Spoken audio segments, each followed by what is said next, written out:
আসসালামু আলাইকুম। আলমদিনার পাঞ্জাবি টেলার্স থেকে সুস্বাগতম। আজকে একটি ভিডিও নিয়ে হাজির হলাম।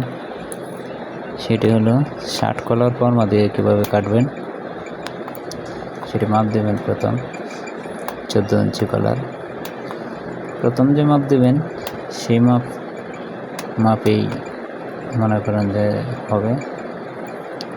দেখেন মাপের কোন জায়গায় আমি কলারটা ধরলাম।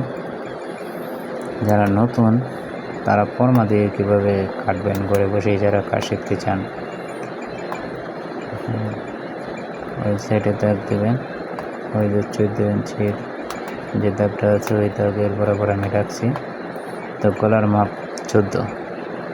তো ওটা যে নিচের পাট হবে ওটা কিন্তু 1 ইঞ্চি করে দুই সাইডে আবার বাড়বে, তখন গলা হবে 16।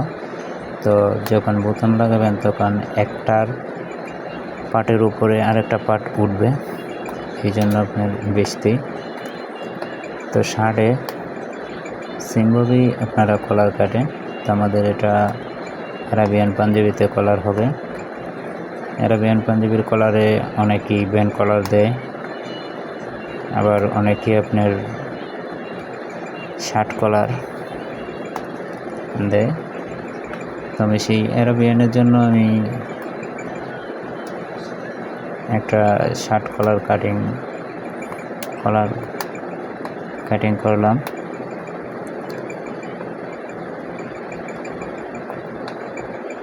তো দেখেন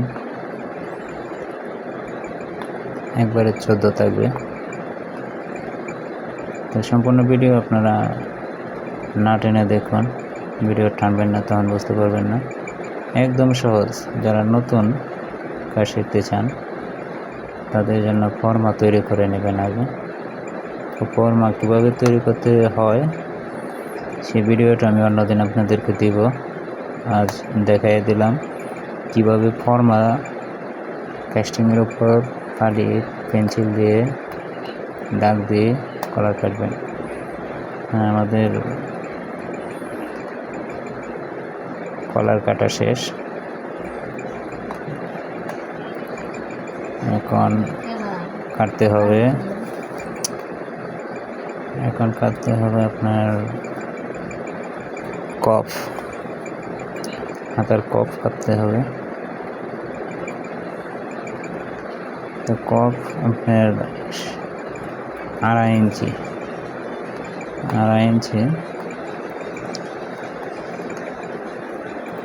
ইঞ্চি, তারপর ওটা 8 ইঞ্চি, 8 ইঞ্চি 2 সুতা লম্বায়। তো এটি আমি কোনা কাটিয়ে দেব। শার্টের সিস্টেমই হবে।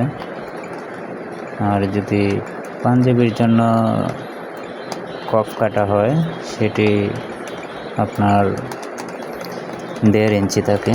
তো 1.5 ইঞ্চিতে আমরা রাউন্ড দিয়ে নিই। তো ওটা যেহেতু 2.5 ইঞ্চি, এই জন্য আমি কোনা কেটে দেব, তাহলে সুন্দর হবে। ওইটার মাপ দিয়ে ওটার কোনাটাও সেমভাবে কাটিং করে নেবেন। তো চ্যানেলটি নতুন, অবশ্যই আপনারা ভিডিওর সামনে গেলে অবশ্যই আমার চ্যানেলটা আপনারা সাবস্ক্রাইব করে দেবেন এবং কি অল বাটনে ক্লিক দিয়ে রাখবেন, যাতে পরবর্তীতে ভিডিও ছাড়ার সাথে সাথে আপনাদের ওই জায়গায় যেন হাজির হয়ে যায়। আর অল বাটনে ক্লিক দিয়ে যদি না রাখেন তাহলে ভিডিও আপনার পাশে সব পরবর্তী ভিডিও ছাড়ার সাথে সাথে যাবে না। তো অবশ্যই চ্যানেলটিকে আপনারা সাবস্ক্রাইব করে পাশে থাকবেন। যদি ভিডিওতে বুঝতে কোনো সমস্যা হয় অবশ্যই আপনারা কমেন্ট করে জানাবেন। ধন্যবাদ সবাইকে।